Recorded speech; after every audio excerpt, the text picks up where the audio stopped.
आप सभी भाई बहनों का आज की आध्यात्मिक चर्चा में बहुत बहुत स्वागत है। आज की चर्चा का विषय है कर्मों के परिणाम। आप भाई बहनों को शायद ध्यान हो कि इस आध्यात्मिक ज्ञानात्मक चैनल में प्रतिदिन एक वीडियो बनती है और कर्मों के ऊपर तो मेरी अक्सर चर्चाएं होती रहती हैं, क्योंकि हम सब भाई बहन मनुष्य योनि में हैं और मनुष्य योनि में ही किए गए कर्म लिखे जाते हैं, जिसका कि एक साधारण मनुष्य को लगभग ज्ञान रहता है। क्योंकि अक्सर मनुष्य कहते हैं ना, जो जैसा करता है वो वैसा भरता है। कर्ता भोक्ता लिखा होता है कई जगह। यानी विभिन्न बातों से एक साधारण मनुष्य को इतना बोध रहता है कि मैं अपने जीवन में जैसा जैसा करता हूँ वैसा वैसा उसका परिणाम आता है, नतीजे आते हैं। नतीजों से ही बात मन में आई कि अक्सर आप सभी भाई बहन कभी ना कभी विद्यार्थी रह चुके हैं। हमने नर्सरी कक्षा में रहे, प्राइमरी कक्षा में हमने कुछ कक्षाएं पास की, फिर बड़े स्कूल में आए, कॉलेज में आए। जितने भी हम भौतिक स्तर पे भी हम शिक्षा ग्रहण करते हैं तो उनके कुछ ना कुछ फिर परीक्षाएं होती हैं, जिस पर एक कसौटी पर एक कसा जाता है कि अमुक अमुक विद्यार्थी ने अपने जीवन में जो ज्ञान अर्जित किया है उसके क्या क्या परिणाम आते हैं। क्योंकि जब जब हम परीक्षा में जाते हैं तो वहां हमसे कुछ प्रश्न पूछे जाते हैं, जिनका हम लिखित में आंसर उत्तर देते हैं। तो एक समय सीमा के बाद उनके परिणाम आते हैं। हाथों हाथ तो उनके भी परिणाम नहीं आते। हम परीक्षा देते हैं तो उसी समय परिणाम तो नहीं आते। यानी कि इसी तरह जैसे आपकी हमारी भौतिक स्तर पर दी गई शिक्षा के परिणाम आते हैं। कुछ बच्चे 100% नंबर लाते हैं, कुछ 90%, कुछ 80%, कुछ 50%, और कुछ ऐसे भी हैं जो फेल भी हो जाते हैं। हालांकि इस शिक्षा प्रणाली में फेल होने वाले विद्यार्थियों को कोई सजा नहीं मिलती, केवल उनकी उन्नति नहीं होती, यानी कि वो अगली कक्षा में नहीं जाते। लेकिन ये जो कर्मों के परिणाम के ऊपर जो मैं आज चर्चा करने जा रहा हूं, देखिए मनुष्य अपने जीवन में हर क्षण कुछ ना कुछ कर्म करता है। हम शारीरिक रूप से भले ही हर क्षण कुछ भी कर्म नहीं करते, लेकिन मानसिक रूप से हम कुछ ना कुछ चिंतन करते रहते हैं। भले ही चिंतन करने मात्र से हमारा आपका कोई कर्माशय नहीं बनता, लेकिन संस्कार बनते हैं। अब हम विषय को आगे ले जाते हुए सर्वप्रथम कर्म की एक मूल परिभाषा को समझ लेते हैं। देखिए, कर्म उस क्रिया को कहा जाता है कि जब हमारे की गई क्रिया को अन्य जीवों पे कुछ अनुकूल प्रभाव पड़ता है या प्रतिकूल प्रभाव पड़ता है। जब जब अनुकूल प्रभाव पड़ता है तब तब आपका हमारा वो कर्म पुण्य कर्म गिना जाता है, अच्छे कर्म गिने जाते हैं, शुद्ध कर्म गिने जाते हैं। और जब जब हमारी किसी भी क्रिया द्वारा अन्य जीवों पे प्रतिकूल प्रभाव पड़ता है तो ऐसी सभी क्रियाएं हमारे पाप कर्म बन जाती हैं। अन्य जीवों का अभिप्राय यहाँ देखिए केवल और केवल मनुष्यों से नहीं है, क्योंकि शास्त्रों में कहा गया है 84 लाख प्रकार की जोनियां हैं। भले ही आप अपने जीवन में इन 84 लाख प्रकार की जोड़ियों को हम प्रत्यक्ष रूप से देख नहीं पाते, लेकिन अपने जीवन में हम 1000, 5000, 10,000, 20,000 जोनियां तो प्रत्यक्ष रूप से भी देख पाते हैं। क्योंकि आपके हमारे घरों के आसपास ही कितने ही प्रकार के पेड़ पौधे हैं। कुछ लोग पेड़ पौधों को जोनी नहीं मानते, लेकिन शास्त्रों में उनको भी जोनी कहा गया है। देखिए, मैं आपको एक मूल सूत्र आज बता देता हूँ। जिस किसी में भी आप एक वृद्धि देखते हो ना, वो वृद्धि आत्मा और परमात्मा की शक्ति द्वारा ही संभव होती है। क्योंकि ये प्रकृति देखिए जड़ कही गई है। प्रकृति में अपने आप किसी भी प्रकार की क्रिया नहीं होती। देखिए, ये जो कुर्सी मेज रखे हुए हैं, ये किसी प्रकार की कोई जोनी नहीं है, इनमें कोई वृद्धि नहीं होती। यानी कि जब जब किसी एक पदार्थ विशेष में जो एक वृद्धि होती है, या दूसरे आसान शब्दों में यह भी आप समझ सकते हो कि आत्मा मात्र के रहने से ही उस पदार्थ में एक वृद्धि आपको हमें एक महसूस होती है, प्रत्यक्ष रूप से भी नजर आती है। क्योंकि ऐसी भी कितनी ही जोनियां हैं, कितने ही प्रकार के जीव हैं जो प्रत्यक्ष रूप से आपको हमें आंखों से नजर नहीं आते, लेकिन वैज्ञानिक लोग विभिन्न प्रकार के दूरबीनों से ऐसे जीवों को भी देख पाते हैं। इसी तरह पेड़ पौधों से आगे बढ़ते हुए कीट पतंगे हैं, कीड़े मकोड़े हैं, पक्षी हैं, पशु हैं, ये काफी जोनियां तो देखिए हम अपने जीवन में प्रत्यक्ष रूप से देखते ही हैं। विशेष रूप से देखिए मानसून के जीवन में आप विभिन्न प्रकार की वनस्पति देखते हैं, और विभिन्न प्रकार के कीट पतंगे, कीड़े मकोड़े, मच्छर आप देख पाते हैं। इन सभी जोनियों में भी देखिए कितने ही जीव हैं जिनकी हम गणना में नहीं कर सकते। यानी कि इन सभी जोनियों में जितने भी जीव हैं वो अनगिनत हैं। जबकि मनुष्य जोनी का तो कहा जाता है कि तकरीबन इस संसार में 215-20 देश हैं, और इन सभी देशों में लगभग 950 करोड़ के आसपास मनुष्य हैं, जैसा कि मेरी अभी की जानकारी है, जिनमें भारत में ही लगभग 130-35 करोड़ मनुष्य हैं। क्योंकि आप सभी भाई बहन इस बात से भी परिचित हैं कि हम सभी जीवों की एक समय विशेष के बाद मृत्यु हो जाती है। यानी कि मनुष्य की भी आपने मृत्यु देखी है, और अनादिकाल से ये सिलसिला जन्म मरण का इसी तरह चल रहा है। अब ये जो आज की हमारी चर्चा चल रही है कर्मों के परिणाम, ये केवल मनुष्य योनि से ही प्रत्यक्ष रूप से संबंध रखती है। क्योंकि शास्त्रों में कहा गया है कि मनुष्य योनि में ही हम जितने भी कर्म सकाम भाव से करते हैं वो पाप श्रेणी में आते हैं या पुण्य श्रेणी में आते हैं। इन सभी सकाम कर्मों को ही शास्त्रों में कहीं कहीं धर्माधर्म संस्कार भी कह दिया जाता है। देखिए जो धर्म का एक है वो पुण्य कर्मों से संबंध है, पाप कर्मों का अधर्म से संबंध होता है। लेकिन शास्त्रों में एक वासना रूपी संस्कार का भी जिक्र आता है। यानी कि हम जितने भी कर्म करते हैं उन सभी किए गए कर्मों के आपके हमारे संस्कार बनते हैं। अब ये कर्माशय और संस्कार कहाँ रहते हैं इसका भी हमें ज्ञान होना चाहिए। क्योंकि आपके हमारे 3 प्रकार के शरीर हैं, स्थूल शरीर, सूक्ष्म शरीर और कारण शरीर।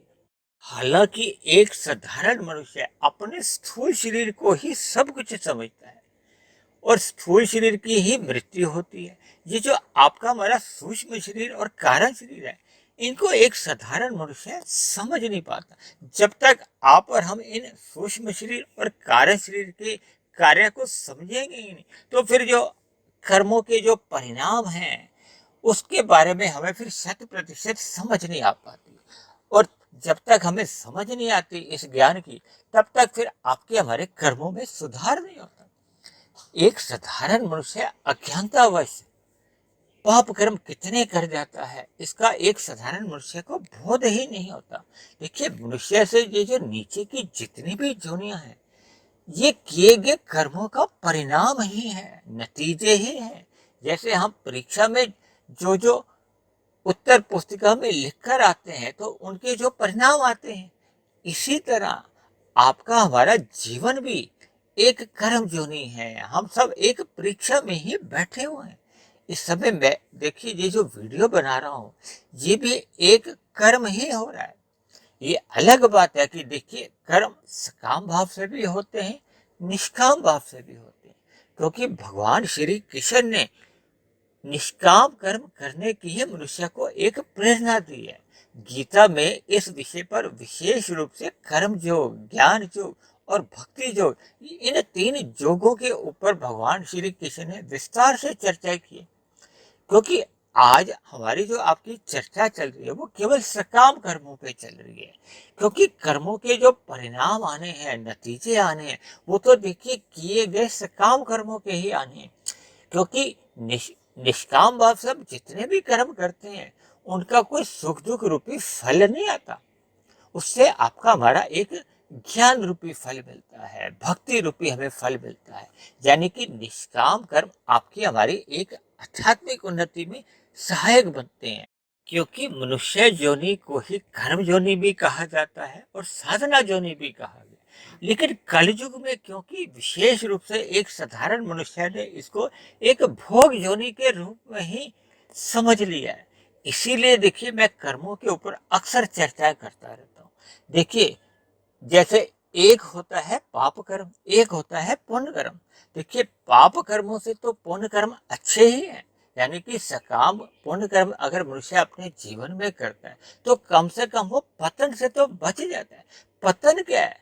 क्योंकि मनुष्य जोनि आपको और हमें सदा सदा के लिए नहीं मिलती, क्योंकि मनुष्य जोनि का अवसर तभी मिलता है, शास्त्रों में ऐसे वर्णन आते हैं कि जब आपके हमारे संचित कर्मों में जो कारण शरीर में एक कर्माशय बनता है, उस कर्माशय में जब जब पाप और पुण्य कर्मों की तुल्यता बनी रहती है, जब पुण्य कर्मों की अधिकता रहती है, तब तब ऐसी स्थिति में ही केवल मनुष्य जोनि मिलती है। यानी कि आपको और हमें जो जो मिला हुआ जीवन है, ये हमें तभी प्राप्त हुआ है जब जन्म लेते समय आपके हमारे भी संचित कर्मों में पाप और पुण्य कर्मों का कर्माशय कम से कम बराबर की स्थिति में था, तुल्य की स्थिति में था।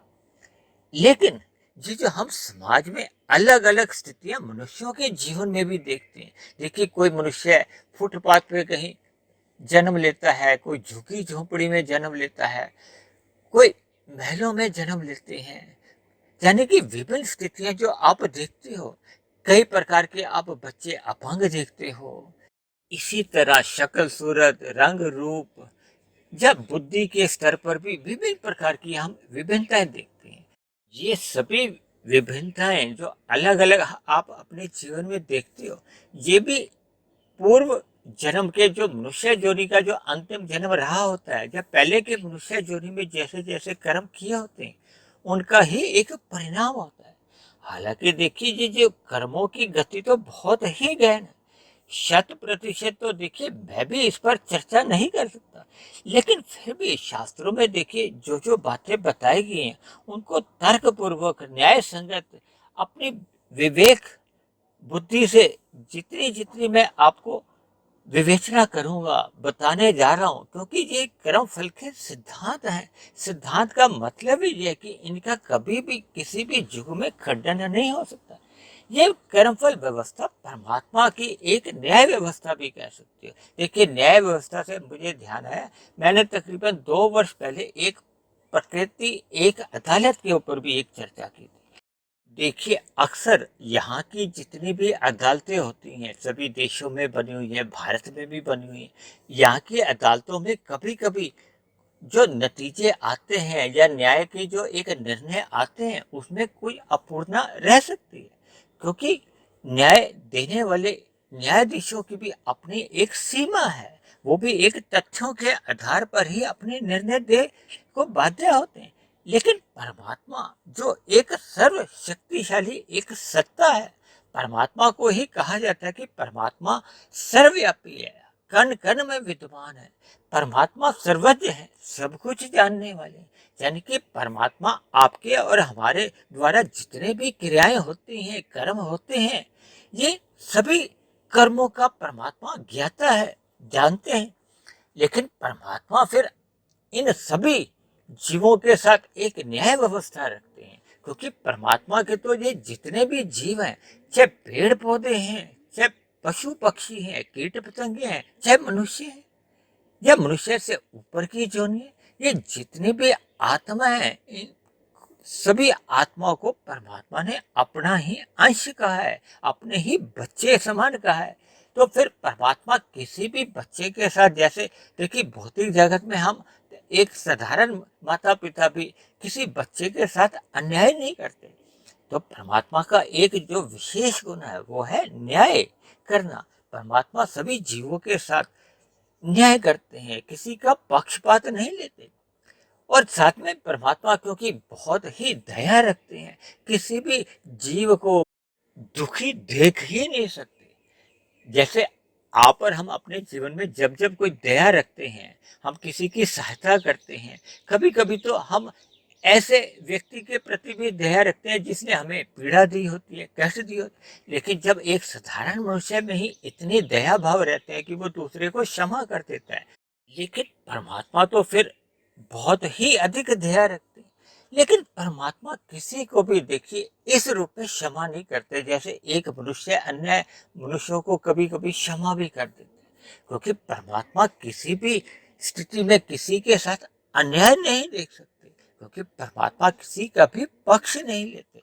इसलिए परमात्मा ने जब जब किसी को दुख देते हैं, आप हम भी अपने जीवन में देखते हैं कि जब जब आपको हमें दुख मिलते हैं तो परमात्मा कहीं ना कहीं उस दुख से हमें बाहर निकलने का एक अवसर देते हैं, रास्ता दिखाते हैं।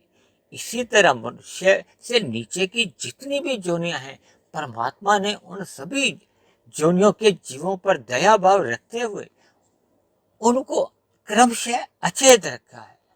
लेकिन एक साधारण मनुष्य को उतनी तुलना में अचेत नहीं रखा, क्योंकि मनुष्य जोनि एक कर्म जोनि है। मनुष्य जोनि में ही हम अपने ज्ञान में वृद्धि कर सकते हैं, यानी कि अपनी अज्ञानता मिटा सकते हैं, क्योंकि सभी आत्माएं तो देखिए स्वभाव से ज्ञानवान कहेगी, चेतन कहेगी, यानी कि ज्ञान तो सभी आत्माओं का एक मूल गुण है। दूसरे आसान शब्दों में हम ये समझ सकते हैं कि आत्मा ज्ञानवान होते हुए फिर हम अज्ञानता में कैसे आ चुके।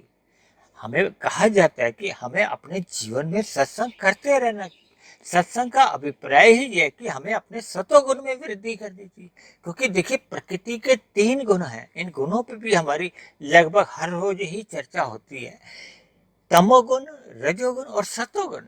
शास्त्रों में कहा गया है तमोगुण से 10 गुना अच्छा रजोगुण है, रजोगुण से भी 10 गुना अच्छा सतोगुण है, और सतोगुण से भी 10 गुना अच्छा विशुद्ध सतोगुण, जो कि परमात्मा के लिए कहा जाता है। यानी कि जब जब हम अज्ञानता में आते हैं तो इसका अभिप्राय यह लेना चाहिए कि हमारी आत्मा पर रजोगुण का और तमोगुण का अधिक प्रभाव चढ़ चुका है। शास्त्रों में इसी प्रभाव को ही एक आवरण कहा जाता है। जैसे सूर्य के आगे काले बादल आने से सूर्य का प्रकाश ढक जाता है, इसी तरह हमारी आत्मा ज्ञानवान होते हुए भी जब जब हम रजोगुण का और तमोगुण का मर्यादा से अधिक संग कर बैठते हैं, तो फिर आपका हमारा जो एक आत्मा का जो एक ज्ञान है वो ऐसे रूप से ढक जाता है। ये ऐसे रूप से देखिए लाखों करोड़ों अरबों वर्ष तक ढका रहता है, जब तक मनुष्य सत्संग नहीं करता। देखिए सत्संग करने की इसीलिए बार बार सलाह दी जाती है, ताकि आपका हमारा जो अज्ञान है, अज्ञानता का जो एक आवरण है वो हटे। वो तभी हटेगा जब हम अपना सतोगुण बढ़ाते हैं, और सतोगुण बढ़ता है सत्संग करने से। देखिए प्रकृति के जो 3 गुण हैं, जब तक मनुष्य इन 3 गुणों को सही से समझ नहीं लेता, तब तक फिर उसके कर्मों में सुधार आने की संभावनाएं कमजोर पड़ने लगती है। और जब जब आपके हमारे कर्म ज्ञान पूर्वक नहीं होते, तो अक्सर मनुष्य पाप कर्म में अधिक लिप्त होता जाता है। देखिए शाम को जैसे ही सूर्य ढलता है तो अंधकार आ जाता है। अंधकार आने से आपको हमें आंखें होने के बावजूद भी नजर नहीं आता, तो अंधकार में आपका हमारा तन ठोकरे खाता है। इसी तरह जब जब आपको हमें ज्ञान ही नहीं होता, देखिए एक साधारण मनुष्य जब कार चलाता है तो उसको कार चलाने का ज्ञान होता है, तभी वो कार को सही दिशा में चला पाता है, स्वयं भी सुखी रहता है और दूसरों को भी सुख दे पाता है। यानी कि वो स्वयं कार चलाते समय किसी भी दुर्घटना से ग्रसित नहीं होता और अन्यों के लिए भी दुर्घटना का कारण नहीं बनता। इसलिए मनुष्य को ज्ञान में स्थिति में रहना चाहिए। देखिए आपके हमारे घरों में गृहिणी पत्नी जो खाना बनाती है, उसको खाना बनाने का ज्ञान होता है, तभी वो सही से खाना बना पाते हैं, स्वादिष्ट बना पाते हैं। एक साधारण मनुष्य को इस खाना बनाने का कोई ज्ञान नहीं होता, इसलिए जब कभी भी वो इस खाना को बनाते हैं तो फिर आधा अधूरा खाना बनता है। देखिए, इन उदाहरणों से हमें ज्ञान को एक महत्व देना होगा। देखिए, हमारा तो आध्यात्मिक ज्ञान पर विषय है। हम तो प्रतिदिन ही शास्त्रों की बातों को तर्कपूर्वक युक्ति संगत से एक सिद्धांत रूप में जो जो बातें कही गई हैं उनको बताने का मैं एक प्रयास करता हूँ। और ब्रह्म मुहूर्त में इसलिए मैं इन सभी वीडियो को बनाता हूँ क्योंकि ये सतोगुण का एक शुद्धतम समय होता है, उसी को ही तो ब्रह्म मुहूर्त कहा जाता है। और अक्सर मैं आप सभी भाई बहनों को भी कहता हूँ कि इन सभी वीडियो को भी आप ब्रह्म मुहूर्त में ही सुनो तो आपके लिए अधिक लाभदायक होगा, क्योंकि ब्रह्म मुहूर्त में परमात्मा की सभी जीवों पर एक विशेष कृपाएं बनी रहती, क्योंकि सत्वगुण अपना शुद्धतम अवस्था में होता है, जबकि दिन में तो देखिए रजोगुण चल रहा होता है और रजोगुण तमोगुण से भले ही अच्छा है। और शाम को जैसे ही सूर्य ढल जाता है तो तमोगुण की प्रधानता आने लगती है और एक समय ऐसा आता है कि जब घोर तमोगुण आ जाता है। तभी तो शास्त्रों में कहा गया कि रात को मनुष्य को सो जाना चाहिए। ये जो घोर तमोगुण होता है उसका संग मनुष्य को नहीं करना चाहिए। यानी हम इस निष्कर्ष पर पहुंच सकते हैं कि मनुष्य को ज्ञान के अभाव में अक्सर उसके पाप कर्मों की बहुलता होती जाती है। देखिए, जब मनुष्य को यही नहीं पता कि मुझे अपने जीवन में क्या करना चाहिए और किससे हमें बचना चाहिए, क्योंकि शास्त्रों में वेद शास्त्र उपनिषद पुराण जितने भी देखिए ऋषिगत ग्रंथ भी है, सभी में तीन ही तत्वों की चर्चा आती है, भगवान, आत्मा और ये माया। माया यानी कि उसके तीन गुण। एक साधारण मनुष्य को इन तीन गुणों का ही ज्ञान नहीं है, क्योंकि मनुष्य जब जब अपने सुख के लिए अन्य जीवों को पीड़ा देता है तो फिर वो तमोगुण में गिर जाता है। वो हमारे ऐसे सभी कर्म तामसी माने जाते हैं। और जब जब हम अन्य जीवों को दुख नहीं देते लेकिन अपने सुख को सुनिश्चित कर लेते हैं, ऐसे सभी कर्म राजसी माने जाते हैं। इन कर्मों का पुण्य कर्मों का तो कर्माशय बढ़ जाता है, पाप कर्मों से मनुष्य बच जाता है। और सतोगुणी कर्म वो होते हैं कि जब हम अन्य जीवों को पीड़ा नहीं देते, पहले अन्य जीवों का हम सुख सुविधा का ध्यान रखते हैं, यानी कि परोपकार के कार्य करते हैं, या सतोगुणी साहित्य भी पढ़ते हैं, यानी कि किसी भी प्रकार से हम स्वयं अपने सुख से पूर्व अन्य जीवों के हित की सोचते हैं, तो ये ऐसे सभी सात्विक कर्म गिने जाते हैं। लेकिन जब जब हम अपने सुख के लिए अन्य जीवों को कष्ट देते हैं, पीड़ा देते हैं, छल कपट ठगी हेरा फेरी विभिन्न प्रकार की यातनाएं देते हैं, तो ये सभी हमारे तामसी कर्म माने जाते हैं, पाप कर्म माने जाते हैं। अब हम पहले कुछ चर्चा पाप कर्मों पे ही कर लेते हैं, क्योंकि हमारा जो एक मुख्य उद्देश्य है आज की चर्चा करने का, वो विशेष रूप से पाप कर्मों से मनुष्य को बचाने के उद्देश्य से ही वीडियो तैयार हो रही है। देखिए, अक्सर मनुष्य इस भ्रांति में रहता है कि वो स्वयं जितने भी स्वयं कर्म करता है केवल वही लिखे जाते हैं। ऐसा नहीं है।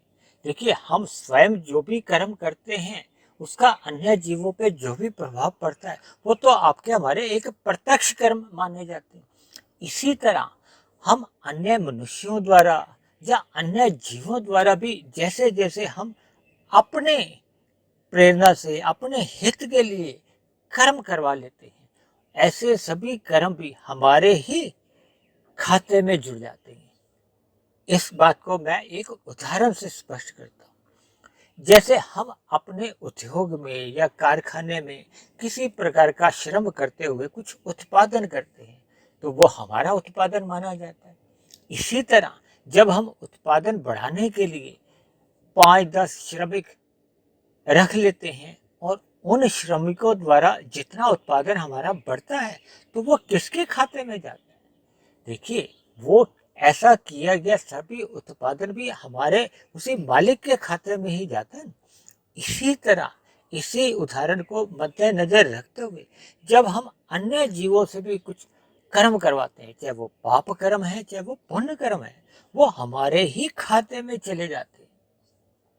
इसी तरह कुछ कर्म ऐसे होते हैं जो हमने स्वयं भी नहीं किए और अन्य मनुष्यों से या जीवों से भी नहीं करवाए, केवल तीसरे मनुष्य ने किए हैं या किसी संस्थान ने किए हैं, हम उन किए गए कर्मों का अनुमोदन करते हैं। देखिए, जब हम किसी के पाप कर्मों का अनुमोदन करते हैं तो कुछ अंश में हम भी उस पाप के भागीदार बन जाते हैं।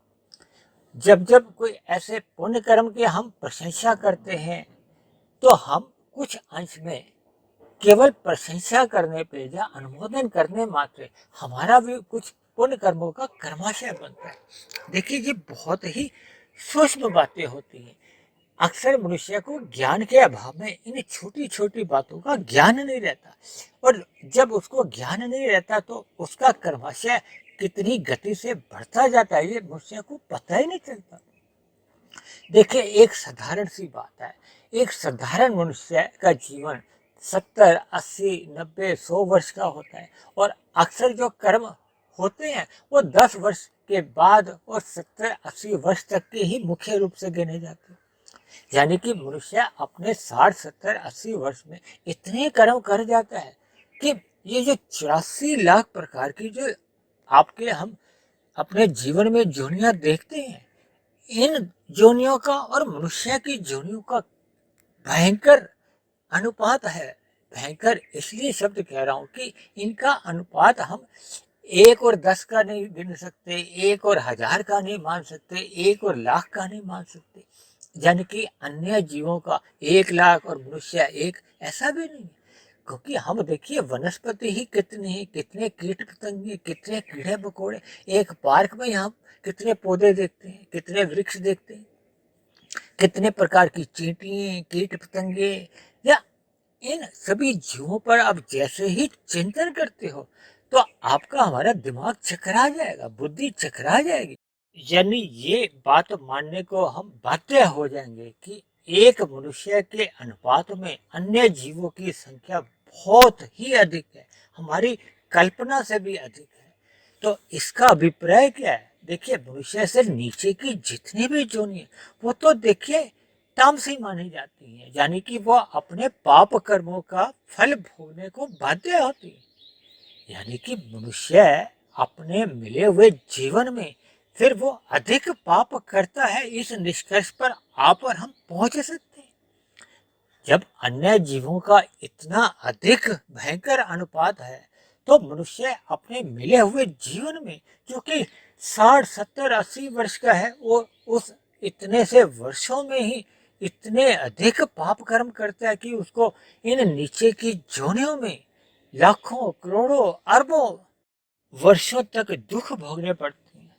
यहाँ एक बात मैं और आपको बता दूं, देखिए, अक्सर लोगों में ये एक भ्रम सा होता है कि 84 लाख जोनियों में भ्रमण करना अनिवार्य होता है। नहीं, ऐसा भी नहीं। देखिए, मनुष्य जोनि तो तभी मिलती है जब आपके हमारे पाप और पुण्य कर्मों का कर्माशय बराबर की स्थिति में होता है या पुण्य कर्मों की अधिकता होती है।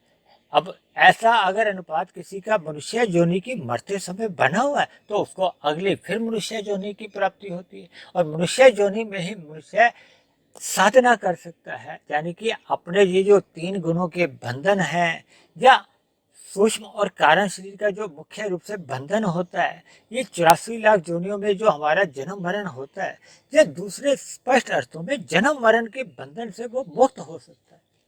लेकिन ये 84 लाख प्रकार की जोनियों में जाना होता है, ऐसा नहीं है।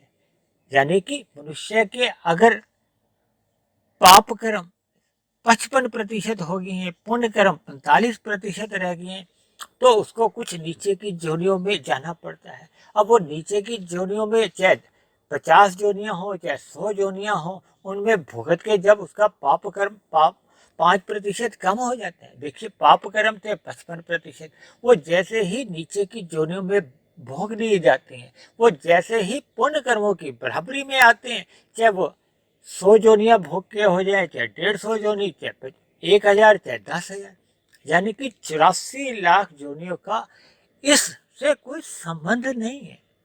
इसलिए हमें अपने मिले हुए जीवन में अपने जीवन का एक एक क्षण ज्ञानमय स्थिति में रहना चाहिए, ताकि आपको हमें शास्त्रों का पूर्ण रूप से ज्ञान होता जाए, किन किन कर्मों को हमें करना चाहिए। देखिए, शास्त्रों में लिखा हुआ है विधि विधान निषेध, देखिए विधि के जिन जिन कर्मों को हमें करने की छूट है या धर्मानुसार है, जो हमारे पुण्य कर्म है, और निषेध क्या है, पाप कर्म।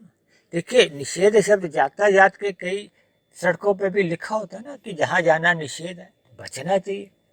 तो इसी तरह जब हम निषेध सड़क पे चले जाते हैं तो हमारा चालान कटता है। इसी तरह ये जो नीचे की जोनियों में, ये मनुष्य जोनि में हम निषेध कर्म किए गए कर्मों का ही चालान ही भुगत रहे हैं, पाप कर्मों का फल ही भोग रहे हैं।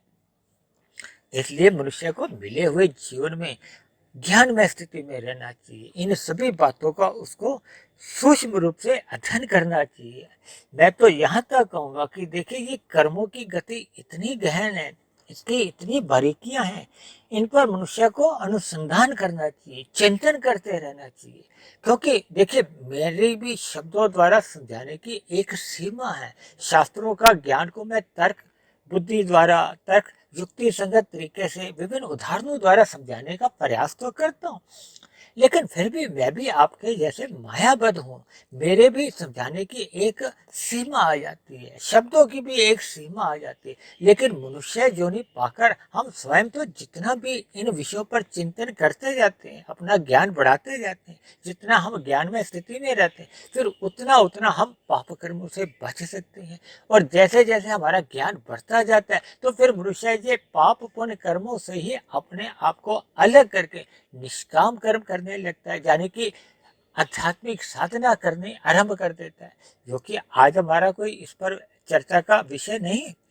देखिए अब मैं आपको कुछ उदाहरणों द्वारा इन कर्म की बारीकियों को समझाने का प्रयत्न करूंगा। देखिए मैंने अभी थोड़ी देर पहले आपको अन्य मनुष्यों द्वारा और अन्य जीवों द्वारा आपको एक बात कही थी। अब देखिए एक मनुष्य अपने पाले हुए कुत्ते को जब वो इधर उधर घुमाने ले जाता है, अक्सर लोग पार्क में चले जाते हैं और कुछ लोगों ने तो ऐसे ऐसे कुत्ते पाले हुए हैं जिनसे अन्य मनुष्यों को देखिए भय लगता है। तो ऐसी स्थिति में उनके मन में जितना जितना उसके प्रति भय उत्पन्न होता है, तो ऐसा भय उत्पन्न होने से उसको कष्ट होता है, यानी कि उस दुख का कारण भी आपके हमारे घूमने हुए कुत्ते के कारण हुआ है। और कुत्ते के क्योंकि वो तो भोग जो नहीं है, उसका तो कर्माशय नहीं बनता।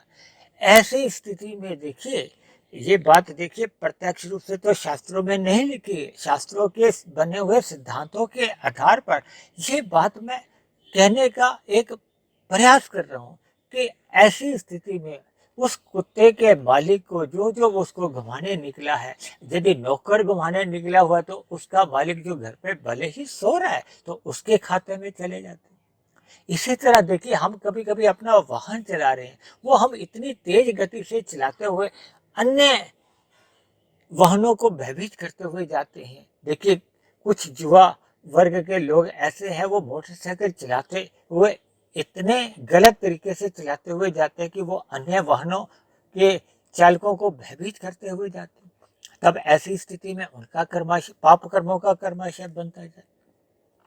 देखिए जितने लोग मांसाहार का भोजन का सेवन करते हैं तो वो भले ही प्रत्यक्ष रूप से तो देखिए वो पशु पक्षियों को वध नहीं करते, लेकिन खाने वाले, बनाने वाले, वितरण करने वाले और वध करने वाले जो इस क्षेत्र में लगे होते हैं, तो सबका अलग अलग अनुपात में एक पाप कर्मों का कर्माशय बनता जाता है। कुछ लोग अपने वाहन चलाते समय काला धुआं इतना अपना फेंकते जाते हैं तो अन्य जीवों को कष्ट होता है। इसी तरह कभी कभी मनुष्य अपनी सत्ता बनाए रखने के लिए या अपना वर्चस्व बनाए रखने के लिए अन्य जीवों को डराता है या धमकाता है, यानी विभिन्न तरीके से भयभीत करता है, उनमें भय उत्पन्न करता है। तो ये भी पाप श्रेणी में ही कर्म आ जाते हैं। लेकिन कभी कभी ये माता पिता बच्चों के विकास के लिए उनको डांटते हैं, दंड देते हैं या उनको विभिन्न तरीकों से भयभीत भी करते हैं ताकि वो बिगड़े नहीं। लेकिन ऐसी स्थिति में माता पिता का कोई पाप कर्मों का कर्माशय नहीं बनता, बल्कि पुण्य कर्मों का कर्माशय बनता है। यानी कि देखिए ये कर्मों की गति विभिन्न प्रकार से बहुत ही गहन होती है। कुल मिलाकर ये कर्मों की गति हमें उतने उतने अंश में समझ आती जाती है जितना जितना हमारे जीवन में सतोगुण बढ़ता जाता है। सतोगुण तभी बढ़ता है जब हम ब्रह्म मुहूर्त का संग करते हैं, क्योंकि सतोगुण अपनी ब्रह्म मुहूर्त में एक उच्चतम अवस्था में होता है, शुद्धतम अवस्था में होता है। क्योंकि 24 घंटे में लगभग 8 घंटे का सतोगुण होता है, 8 घंटे का रजोगुण होता है और 8 घंटे का ही तमोगुण होता है।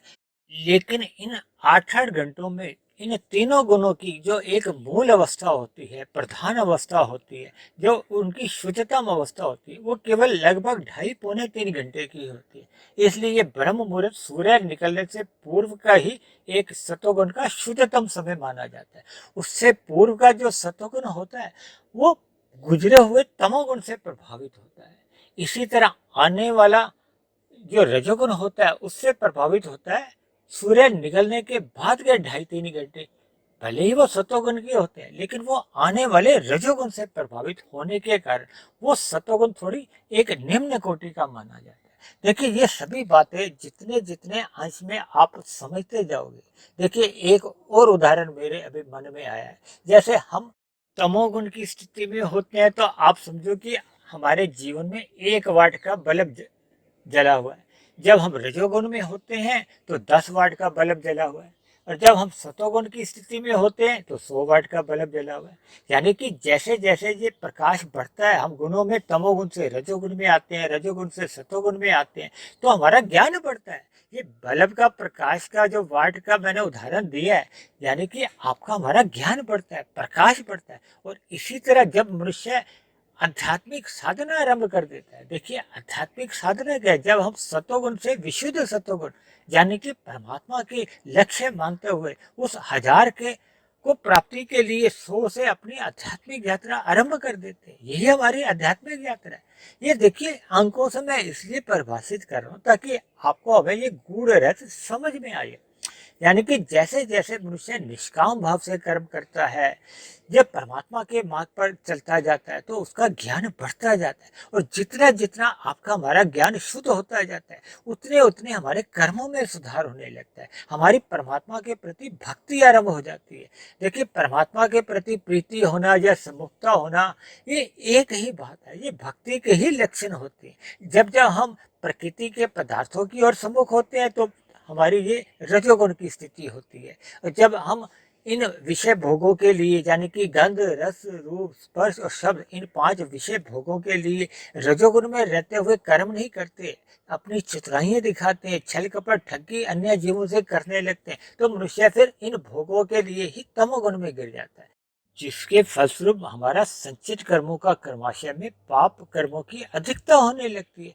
और मरते समय जब ये असंतुलन आ जाता है, यानी कि पुण्य कर्मों की न्यूनता रह जाती है, पाप कर्मों की अधिकता हो जाती है, तो फिर मरने के बाद फिर नीचे की जोनियों में ही जन्म लेना पड़ता है। देखिए, मैंने एक चर्चा की थी मनुष्य के मरने के बाद का अगला जन्म, वो तकरीबन 2.25 घंटे की चर्चा थी। अक्सर मनुष्यों ने उन चर्चा को एक उत्साहपूर्वक नहीं सुना, बीच बीच में से सुना या जैसे भी है। देखिए, हम इन आध्यात्मिक चर्चाओं को जितना सूक्ष्म रूप से सुनते हैं और उस पर फिर चिंतन करते हैं, मनन करते हैं, तभी फिर आपके हमारे जो एक व्यवहार में, हमारे कर्मों में एक सुधार आने लगता है। तभी आपका हमारा स्वभाव सतोगुणी बनने लगता है। जब जब हमारा स्वभाव सतोगुणी बनता है तो फिर हम सहज ही सतोगुण में स्थित हो जाते हैं। तब ऐसे में जो रजोगुण अधिक दूरी पे हो जाता है। देखिए, जब हम 100 पे स्थित है तो 10 जो रजोगुण है वो तो एक दूरी पे है, और तमोगुण तो एक की स्थिति, फिर बहुत अधिक फासला आ जाता है। लेकिन जब जब मनुष्य रजोगुण में लिप्त होता है, विषय भोगों में अधिक व्यसनी बनता जाता है, तो उसमें प्रमाद आने लगता है, आलस्य आने लगता है, वो उन विषय भोगों के प्रति उसकी मोह की स्थिति आने लगती है, अज्ञानता बढ़ने लगती है, क्योंकि 1 और 10 लगभग पास पास ही है। इसलिए मैं इनको तमोगुण और रजोगुण को अक्सर पड़ोसी शब्द के नाम से भी संबोधित करता हूँ, और पड़ोसी के ना चाहते हुए भी आते जाते दर्शन होते रहते हैं। यानी कि जब जब मनुष्य रजोगुण में गहरे तल पे उतर जाता है, कब वो तमोगुण में गिर जाता है उसको स्वयं को पता भी नहीं चलता, और कब उससे पाप कर्म होते रहते हैं उसको स्वयं को बोध नहीं रहता। लेकिन देखिए, हम ज्ञान पूर्वक पाप कर्म करते हैं या अज्ञानतावश करते हैं, वो तो आपके हमारे देखिए पाप कर्म तो लिखे जाते हैं। इसलिए मेरी आप सभी भाई बहनों से विनती है कि मिले हुए जीवन में सत्संग करते रहिए, ताकि हम ज्ञान में स्थिति में सदा अपने आप को स्थित रखें, ताकि हम इन पाप कर्मों से बचें। क्योंकि पाप कर्मों की ही एक समय विशेष के बाद, जैसे हम परीक्षा देकर आते हैं, उनके नतीजे आते हैं, परिणाम घोषित होते हैं, इसी तरह आपके हमारे किए गए पाप कर्मों के भी एक नतीजे आने निश्चित रहते हैं। इसलिए आप सभी भाई बहनों को जीवन में सत्संग करते रहना चाहिए, ज्ञान में स्थिति में रहना चाहिए, ताकि हमें पाप और पुण्य कर्मों का तो एक सूक्ष्म ज्ञान हो ही जाएगा। फिर धीरे धीरे हमें इन प्रकृति के जो 3 गुण हैं, तमोगुण, रजोगुण और सतोगुण, इनका एक जो गुह्यतम ज्ञान है वो हमें समझ में आ जाता है। फिर हम प्रकृति के भोगों के प्रति सहज ही हमारी विरक्ति उत्पन्न होती है, वैराग्य उत्पन्न होता है, और परमात्मा में सहज ही प्रीति होने लगती है। परमात्मा में प्रीति होना ही आध्यात्मिक साधना की एक शुरुआत होती है, जो कि आरंभ में निष्काम कर्मों से आरंभ होती है, यानी कि कर्म योग की स्थिति बनती है। फिर जैसे जैसे हम परमात्मा के मार्ग पे चलते जाते हैं, आपकी हमारी आध्यात्मिक उन्नति होती जाती है, और मनुष्य जोनि में हम साधना करते हुए जितनी भी आध्यात्मिक उन्नति कर लेते हैं वो हमारी सुरक्षित मानी जाती है। जबकि हम भौतिक विषयों की प्राप्ति के लिए जितने भी रजोगुनी कर्म करते हैं, वो तो देखिए उनका हमें पाप कर्मों का कोई फल नहीं भुगतना पड़ता। लेकिन जब जब हम विषय भोगों के लिए या भौतिक उन्नति के लिए पाप कर्मों का सहारा लेते हैं, तब ऐसी स्थिति में हमें पाप कर्मों के जो परिणाम हैं, दुख रूपी परिणाम या नतीजे या दुख रूपी फल या प्रतिकूल परिस्थितियां हमें बड़े भविष्य में या वर्तमान में मिले हुए जीवन में भोगने ही पड़ती है।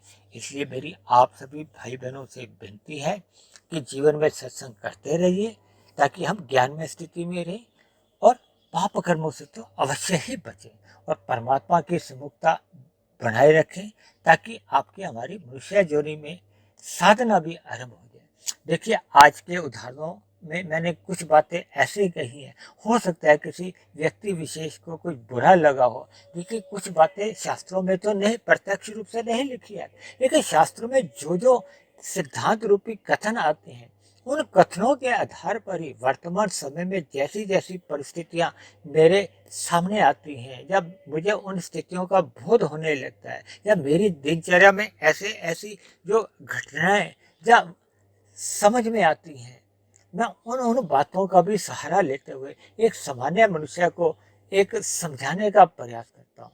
हो सकता है मेरे समझाने में कुछ भाई बहनों को थोड़ी नाराजगी हो जाती है।